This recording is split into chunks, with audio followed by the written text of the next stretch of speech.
Hey guys, what's up? Welcome back here to today's edition of Intuitive Angling, and really appreciate you guys coming by the channel to check today's video out. Always very grateful to have you guys around. Guys, today I have got some very disturbing statistics I want to share with you guys regarding the tournament wins that occurred on all the major circuits last year. This actually was published in Jay Kumar's Bass Blaster website, so thanks to Jay for this information here. I wasn't aware of this until they compiled it.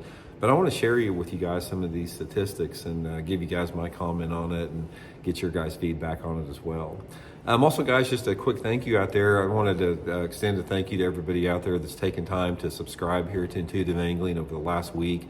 We picked up a lot of new subscribers. Big thank you to everybody that's done that, and I'd like to invite everybody to do so. And also, guys, I'd invite you to check out my Tackle Warehouse link in the description if you guys are interested in buying some Christmas presents or getting stocked up for next year. They got a bunch of good deals really going on. So I'll put my Tackle Warehouse link in the description. If you guys use that link, it's a good way to support Intuitive Angling here if you're inclined to do so. So appreciate that. Okay, guys, this popped up. Actually, I had 3 or 4 with my subscribers. They forwarded me this article on here, so I went and read it myself. Now, what this was somebody compiled a list of the primary lures that were used to win tournaments on the Bass Pro Tour, Bassmaster Elite Series, and the Bassmaster Opens over the past year. Those were the 3 tours that this information contains.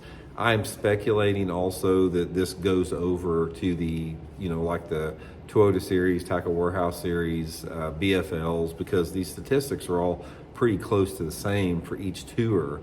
So when I read these off, I'm just speculating to do so. But anyway, what I want to do is I want to go through statistically the lures that were responsible for the main tournament wins, as long as some secondary lures. So on the Bass Pro Tour, guys, this year, 72% of the tournament wins were associated with the following lures: the forward-facing sonar minnows, drop shot, jerkbait, and swim baits. All of these were used in correlation with forward-facing sonar. On the Bassmaster Elite Series, 73% of the wins, same lure categories, forward-facing sonar. Forward-facing sonar was the #1 lure on every single tour out there, by far. It head and above anything else, it dominated with over 30% right off the bat. 73% on the Bassmaster Elite Series, forward-facing sonar minnow, drop shot, jerkbait, swim bait, correlation with forward-facing sonar. Bassmaster Open, 75% of the wins, forward-facing sonar minnow, drop shot, jerkbait, swim bait, correlation with forward-facing sonar. So those are the 4 main lure categories that are used in conjunction with forward-facing sonar, which accounted to, approximately 75% of the wins. Now, the others, every other lure category out there, guys, your crankbaits, your topwaters, your glide baits, your, plastic worms, creature baits, pitching and flipping, punching, whatever, those accounted for less than 25% of the partial incorporation. So in other words, over 75% of these wins were with forward-facing sonar, and the others may have mixed it in. Say, for example, you had, one guy that caught, 95% of his fish with the cheater box, but then he pitched a jig underneath the boat dock on the way in to weigh in and caught a 5-pounder, which, that was anomaly with that. So what does this mean here? Means what we've been talking about all along, that forward-facing sonar has completely dominated, completely taken over the sport of competitive fishing on every single level. Like I said, these statistics, I am completely confident, go over to every single tournament circuit that there are.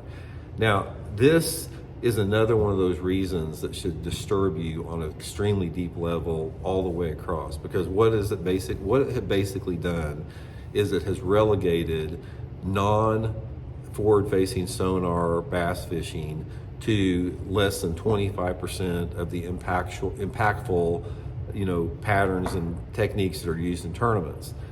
I'm not aware of a single tournament out there except one tournament that was actually won not using forward-facing sonar lures out there. There was only one, and I think that was on a chatterbait. So you got this complete and total domination surrounding these 4 different lure categories. that is another reason why the tackle manufacturers are suffering so much, because you've got, over 75% of your product market that is being split up between forward-facing sonar minnows, drop shots, jerk baits, and swim baits. So your forward-facing sonar minnows and your drop shots and your swim baits are very low profit margin lures out there. Jerk baits, a little bit more, but a jerk bait was I think it played like a 7% role in there. But you've got, most of these, everybody out there, they're using 3 different lure categories for over 75% of their fishing. So in terms of the economics related to the tackle manufacturing corporation, they're operating at a 25% level, based upon the last 5 years results of the forward-facing sonar domination in fishing. Before, it was 100%. It's like you had, with the tackle manufacturers, you had a diversity of sales within their product lines, because take for example like Strike King or something like that.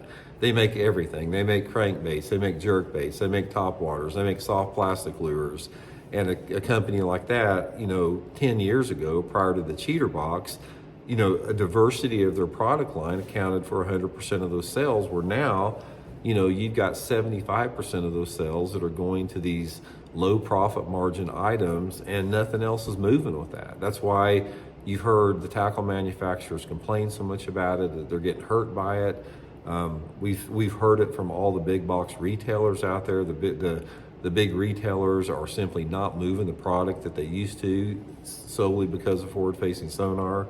But I found this a very disturbing, statistic in terms of, we have relegated competitive fishing to, like I said, staring at a screen with a forward-facing sonar minnow. That, in essence, that is what it has become. So that is another topic along this whole list that we talk about in terms of how negative effect that it has on the industry, and how it's completely changing the sport completely. And I don't want to rehash all that today, because we've been into that before. But anyway, guys, I had enough of my subscribers that forwarded me this actual article, and a couple of them put the emojis of somebody vomiting on it. So this is the type of impact it's having on the typical bass fishing fan and bass angler out there, is they're disgusted by this particular statistic. So anyway, guys, I'd like to know what your opinion on this is. I mean, it's a trend that we have never seen before in the history of the sport prior to 2 or 3 years ago. And I look for it to do nothing but go up. I look for this statistic here to gradually creep up and creep up and creep up, in terms of when the technology gets more advanced. There's been no limitations put on it, and people are moving to this more and more in their fishing techniques. So I am confident to say that next year, this same statistical analysis, it'll have it over 80%, and probably will continue to climb year after year after year until the tournament organizations actually grow a pair and get rid of forward-facing sonar. Imagine this right now, guys. If we didn't have forward-facing sonar, if we just had traditional 2D sonar, imagine how different this list would be. You would have, first of all, if you operated this sport like it should be, under real bass fishing contextual, and you just had traditional sonar units, the forward-facing sonar minnow, which is the #1 lure right now, it wouldn't even be on the list. It would be less than 1% in that. Same with your drop shot. Your drop shot would be your limit getter bait. It wouldn't be your tournament winning bait. The jerk bait, it would probably be about the same, because you can use a jerk bait in a non-forward-facing sonar situation, but it is one of the primary forward-facing sonar lures, especially in areas that have a little bit more off-colored water. And then obviously the swim bait, sort of the same road there. But like I said, the top 2 lures would not even be on the list with that. But anyway, give me your guys' opinion on it. Curious to hear what you'd say on this. I found this pretty disturbing, pretty disgusting, pretty much an insult to the sport that we've been relegated to this. And just look forward to hear what you guys think about it. We'll talk later.